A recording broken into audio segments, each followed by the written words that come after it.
Praise the Lord.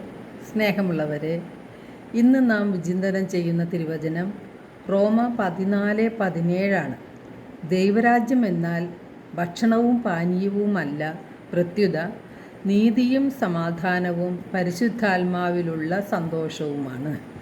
യേശു പഠിപ്പിച്ച പ്രാർത്ഥനയിൽ ദൈവരാജ്യം വരണമേ എന്ന് നാം നിത്യവും ആവർത്തിച്ച് പ്രാർത്ഥിക്കുന്നുണ്ട്. എന്താണ് ഈ ദൈവരാജ്യം? റോമ 14:17 വിശുദ്ധ പൗലോസ്ലിഹ വ്യക്തമായി പറയുന്നുണ്ട്, ദൈവരാജ്യം എന്നാൽ ഭക്ഷണവും പാനീയവുമല്ല, പ്രത്യുത നീതിയും സമാധാനവും പരിശുദ്ധാത്മാവിലുള്ള സന്തോഷവുമാണ്. വിശുദ്ധ മത്തായിയുടെ സുവിശേഷം 6:33 തിരുവചനം നമ്മോട് പറയുന്നത്, നിങ്ങൾ ആദ്യം അവിടുത്തെ രാജ്യവും അവിടുത്തെ നീതിയും അന്വേഷിക്കുക, അതോടൊപ്പം ബാക്കിയെല്ലാം നിങ്ങൾക്ക് ലഭിക്കും എന്നാണ്. നാം ദൈവത്തിൻ്റെ രാജ്യവും ദൈവത്തിൻ്റെ നീതിയുമാണ് അന്വേഷിക്കേണ്ടത്. അപ്പോൾ പരിശുദ്ധാത്മാവിൻ്റെ സന്തോഷം നമ്മുടെ ഹൃദയത്തിൽ വന്ന് നിറയും. എപ്രകാരമാണ് നാം അവിടുത്തെ രാജ്യവും അവിടുത്തെ നീതിയും അന്വേഷിക്കേണ്ടത്? നാം ദൈവത്തിൻ്റെ വചനങ്ങൾ പാലിച്ചുകൊണ്ടാണ്. ദൈവരാജ്യവും ദൈവനീതിയും അന്വേഷിക്കേണ്ടത് ദൈവവചനങ്ങളിൽ വ്യക്തമായിട്ട് പറയുന്നുണ്ട്. നമ്മുടെ സമാധാനം യേശുവാണ്. പ്രതിസന്ധികളുടെ നടുവിലും നമുക്ക് സമാധാനമുണ്ടെങ്കിൽ നാം യേശുവിലാണ് വസിക്കുന്നത് എന്ന് വ്യക്തമാണ്.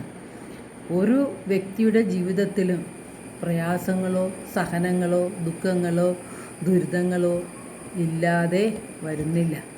ഇതെല്ലാം ജീവിതത്തിൻ്റെ ഭാഗം തന്നെയാണ്. പക്ഷേ ഈ പ്രതിസന്ധികളുടെ നടുവിലും നമുക്ക് സമാധാനം അനുഭവിക്കാൻ സാധിക്കുന്നുണ്ട് എങ്കിൽ നമ്മുടെ ഹൃദയത്തിൽ യേശു വസിക്കുന്നു എന്ന് നാം അനുഭവിച്ചറിയുകയാണ്. യേശു നമ്മുടെ ഹൃദയത്തിലുണ്ട്, പക്ഷേ പലപ്പോഴും നമുക്കത് അനുഭവിക്കാൻ സാധിക്കുന്നില്ല. സമാധാനത്തിൽ നമുക്ക് മുന്നോട്ട് പോകാൻ കഴിയുന്നുണ്ടെങ്കിൽ അതിൻ്റെ അർത്ഥം നാം ദൈവത്തിലാണ് വസിക്കുന്നത്. ദൈവത്തിൻ്റെ സമാധാനവും സ്നേഹവും സന്തോഷവും നമ്മുടെ ജീവിതത്തിൽ നമുക്ക് അനുഭവിക്കാൻ സാധിക്കും. നമ്മുടെ സമാധാനവും സന്തോഷവും നശിപ്പിക്കുന്നത് സാത്താനാണ്. സാത്താന് നാം അവസരം കൊടുക്കരുത്. റോമ 16:20 സമാധാനത്തിൻ്റെ ദൈവം ഉടൻ തന്നെ പിശാചിനെ നിങ്ങളുടെ കീഴിലാക്കി തകർത്ത് കളയും എന്ന് തിരുവചനം പറയുന്നുണ്ട്. നാം പിശാചിനെ ചെറുത്തു നിൽക്കുമ്പോൾ അവൻ നമ്മളിൽ നിന്നും ഓടി അകലും.